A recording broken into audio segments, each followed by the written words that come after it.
Let's take a quick trip around the headlines. Elon Musk is back, igniting a new cycle in less than 30 seconds. Plus, what to know about reality stars turned inmates and presidential pardons, and why we should watch California for what's next in high school sports and who competes with who. I'm Jenna, and this is Smarter News.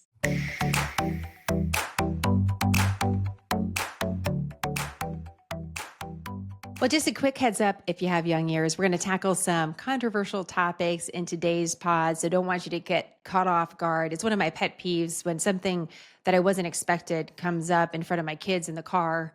And we're not going too far off color today at all, but I always like to give you a heads up because I feel like the news doesn't do that enough. So, word to the wise, and let's get started. We have seen less of Elon Musk at the White House in recent weeks, but he just got the attention of the entire White House team with this comment. I was disappointed to see the massive spending bill, frankly, which increases the budget deficit, not just decrease it, and undermines the work that the Doge team is doing. I actually thought that when this big, beautiful bill came along. I mean, everything he's done on Doge gets wiped out in the first year. I think a bill can be big or it can be beautiful, but I don't know if it can be both. My personal opinion. Now, listen, I wish I had more context for what he's saying here because it's only a tease from an interview that's airing this weekend with CBS Sunday Morning. And so this often happens. There is a big interview coming up. The network knows it's going to be newsmaking. So they release just 30 seconds, but we don't know what he said leading up until that time. And we don't know what he says until after. And I like to give you the complete story. So it's just something to keep in mind. Regardless, this 30-second soundbite kicked off a whole lot of response. Speaker Johnson, who just passed the spending bill through the House, posted on social media shortly after this soundbite went viral how he feels the work of Doge is incredible and he's looking at different ways to make more cuts. The Pentagon issued a video talking about Doge. Even the president answered a question on this. Mr. President, Elon Musk in a television interview criticized the one big, beautiful bill, saying he was disappointed it didn't cut enough, essentially, that it undercut the Doge efforts. What's your reaction to that? Well, the reaction's a lot of things. Number one, we have to get a lot of votes. We can't be cutting. We need to get a lot of support, and we have a lot of support. We had to get it through the House. The House was. We have no Democrats. If it's up to the Democrats, they'll take the 65% increase. If that doesn't get approved, this country is going to have a 65% increase in taxes and lots of other problems, big problems, almost bigger than that. The bigger story here is to know that the spending bill that went from the House over to the Senate just before Memorial Day continues to raise questions about government spending and sustainability in general. And so just because this bill passed through the House does not mean it will become law. And this shows how quickly conversation can change, and with it, public opinion. And so this is a story we should watch to see what happens next. And does this give more momentum to those in the Senate that want to change this bill and put more cuts in it? By the way, if that happens and the bill is significantly changed, it has to go back to the House again. So we're still in the middle of this process and, quite frankly, in the middle of a developing story.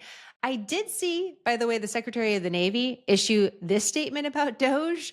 Easy to miss. And for our animal lovers, I thought you'd appreciate it. Today, it gives me great pleasure to terminate all Department of the Navy's testing on cats and dogs, saving taxpayer dollars and ending these inhumane studies. This is long overdue. In addition to this termination, I'm directing the Surgeon General of the Navy to conduct a comprehensive review of all medical research programs to ensure they align with ethical guidelines, scientific necessity, and our core values of integrity and readiness. Something you don't hear every day. Again, just wanted to put it on your radar. Meanwhile, there's been quite the conversation happening this week on social media. And this conversation has some news value, even though we're talking about television stars and a court case. So there's a reality show couple that was previously found guilty of federal crimes. Their name is the Chrisleys, and their family had a popular TV show. A few years ago, they faced federal charges in Georgia, where they live, and those charges included tax evasion and conspiring to defraud banks. A jury of their peers found them guilty, and they, the couple, are currently in federal prison, serving 7 and 12 years respectively.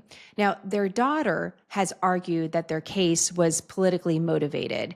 And just this past weekend, she sat down in an interview with Laura Trump on Fox News and described why she feels this way. So tell me what you want people to know about your parents' story. So our case was in Fulton County, Georgia, and originally they were not going to prosecute because they said it was very weak. They didn't have the evidence that they needed to prosecute, that it wasn't a case. It took 9 years to issue a federal indictment. Both prosecutors were Democrats. They have donated to Democratic candidates, and at trial, we knew it was game over. So, I mean, I could go on about the corruption in the case, but they referred to us as the Trumps of the South at trial, the prosecutors did. And I think that's why, obviously, I spoke at the RNC on the weaponization of the DOJ, because we saw it firsthand. Now, for balance, an investigator for the federal government said in a statement at the time of the Chrisley's conviction the following, quote, "The Chrisleys defrauded financial institutions and the federal government through tax evasion and other fraudulent means in an effort to minimize their tax liability, but project an image of wealth. This sentencing serves notice that no matter a person's celebrity status, there are severe consequences for defrauding the American tax system," end quote. All right. So after this interview airs with the Chrisley's daughter and Laura Trump, one of President Trump's aides this week films him on the phone with the daughter. That's a terrible thing. It's a terrible thing, but it's a great thing because your parents are going to be free and clean, and I hope we can do it by tomorrow. Is that okay? We'll try getting it done tomorrow. So wonderful. Give them, I don't know them, but give them my regards and wish them a good life. Mr. President. Yes. How are you? I just want to say thank you for bringing my parents back. Here's a reminder about pardons. A presidential pardon, is truly at the sole discretion of the president for federal crimes. So it's both an exercise of presidential power, great presidential power, and it's also limited presidential power. For example, a president can't intervene in a local estate case, but a pardon for a federal crime can really happen at any time, for basically any reason. So whenever you see these stories for this president or any other president in the future, it's a really good reminder about the power of a presidential pardon. It's very unique, and once the president does it, it's done. In this particular case, at the time of this recording, I don't have a piece of paper or an announcement that this pardon has happened. But again, this information applies whether it's for the Chrisleys or anyone else. So I feel like it's a good opportunity just to review that and keep it in mind as we continue to watch the Trump administration and any other administration in the future. All right, let's turn to California. This story out of California about student athletes and who will compete in the state's championship track meet got my attention because it may be the first time we're seeing a high school sports governing body for a state try to expand who will compete because a trans athlete is participating in the event. At least that's how the Associated Press is framing this story. Here's the background.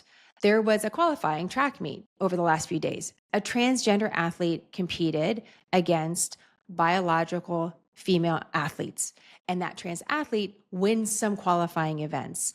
Parents and others have been critical of this trans athlete prior to this event.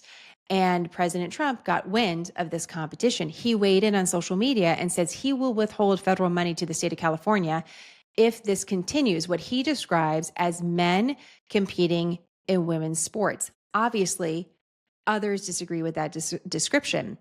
The governing body of California high school sports then announces a pilot program. After all of this back and forth, President Trump on social media, what happened in this qualifying meet, suddenly there's a pilot program. That's what they're calling it.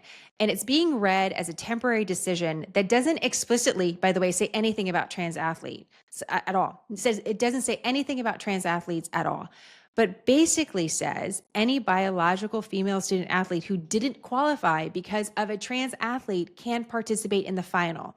I would read this statement directly.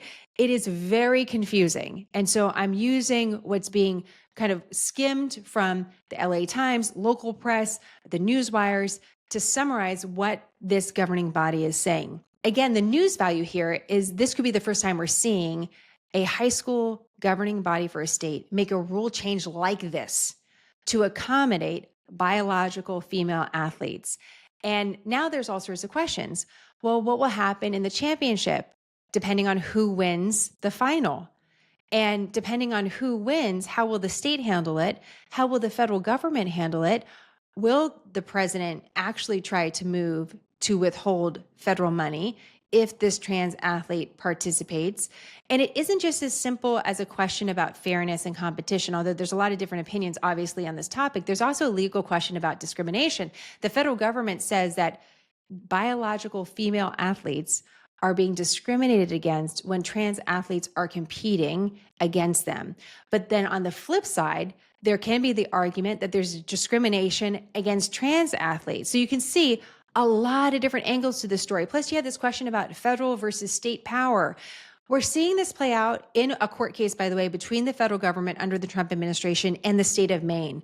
But the state of Maine isn't like the state of California, a huge state that's extremely prominent. And for these reasons, and because the final is coming up over the next few days, I think this is a story to watch, not only for high school sports and how the state of California is handling this, but also for student athletes in general, whether at the high school level or college level or beyond. So stay tuned. We'll see how this story develops. A highly debated topic, but wanted to put it on your radar because there's some news value in this that I think we should continue to watch. All right.